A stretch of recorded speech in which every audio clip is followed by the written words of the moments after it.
तादाद होती है जो अपनी तपस्या और धार्मिक क्रियाओं के लिए प्रसिद्ध होते हैं। लेकिन इस बार इस पावन स्थल पर एक और खेल खेला जा रहा था। एक खेल मौत का 3 आतंकवादी साधु के वेश में इस महाकुंभ में घुसपैठ करने में सफल हो गए थे। उनका मकसद था लाखों निर्दोष लोगों की जान लेना, साजिश की शुरुआत। ये सब कुछ तब शुरू हुआ जब एक गुप्त सूचना मिली।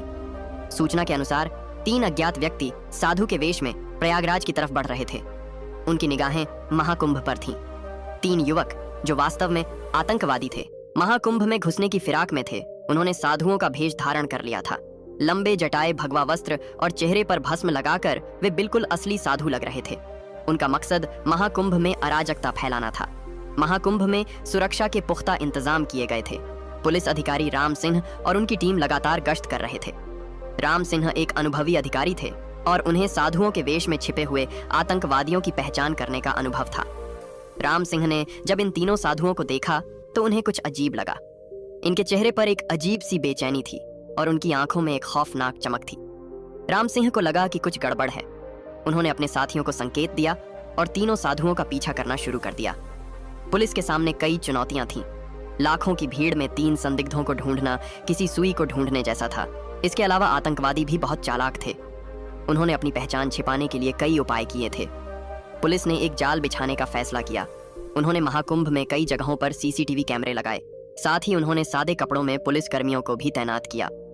इन पुलिस कर्मियों को साधुओं के रूप में भी भेजा गया था ताकि वे आतंकवादियों की गतिविधियों पर नजर रख सके। आतंकवादियों ने महाकुंभ में भीड़ भाड़ वाले इलाकों में बम लगाने की योजना बनाई थी। वे इन बमों को दूर से ही धमाका कर सकते थे।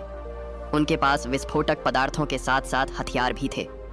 पुलिस ने आतंकवादियों की योजना को नाकाम करने के लिए एक काउंटर प्लान बनाया।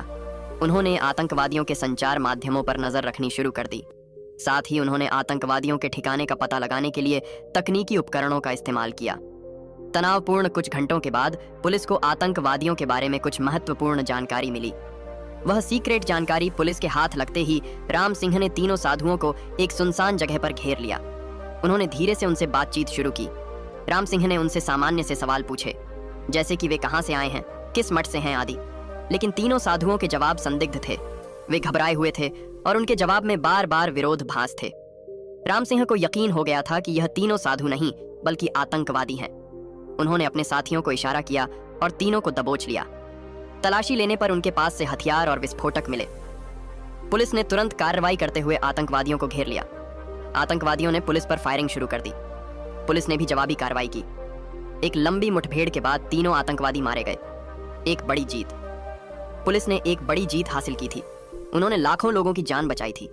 इस घटना ने एक बार फिर साबित कर दिया कि भारतीय पुलिस कितनी कुशल है। यह घटना हमें यह सिखाती है कि एकजुटता, सतर्कता और बहादुरी से किसी भी बुराई का सामना किया जा सकता है। भारतीय पुलिस ने एक बार फिर अपनी कार्यशक्ति और दृढ़ संकल्प का परिचय दिया। कुंभ मेले के दौरान विभिन्न संत, साधु और धार्मिक गुरु एकत्र होते हैं। अखाड़े अपने अनुयायियों के साथ आते हैं और उनके स्नान का एक विशेष महत्व होता है। कुंभ मेले में नागा साधुओं की उपस्थिति विशेष होती है। ये नग्न संत होते हैं जो कठोर तपस्या और ध्यान के लिए जाने जाते हैं। उनका संगम स्नान के दौरान विशेष महत्व होता है। कुंभ मेले के दौरान कुछ प्रमुख स्नान पर्व होते हैं, जैसे मकर संक्रांति, पौष पूर्णिमा, माघी अमावस्या, बसंत पंचमी और महाशिवरात्रि। इन स्नान पर्वों पर लाखों श्रद्धालु संगम पर स्नान करने आते हैं। महाकुंभ मेला हर 144 साल में आयोजित होता है और यह सभी कुंभ मेलों में सबसे महत्वपूर्ण और विशेष माना जाता है। पिछले महाकुंभ का आयोजन प्रयागराज में 2013 में हुआ था। दोस्तों, कैसी लगी यह वीडियो हमें कमेंट करके जरूर बताएं।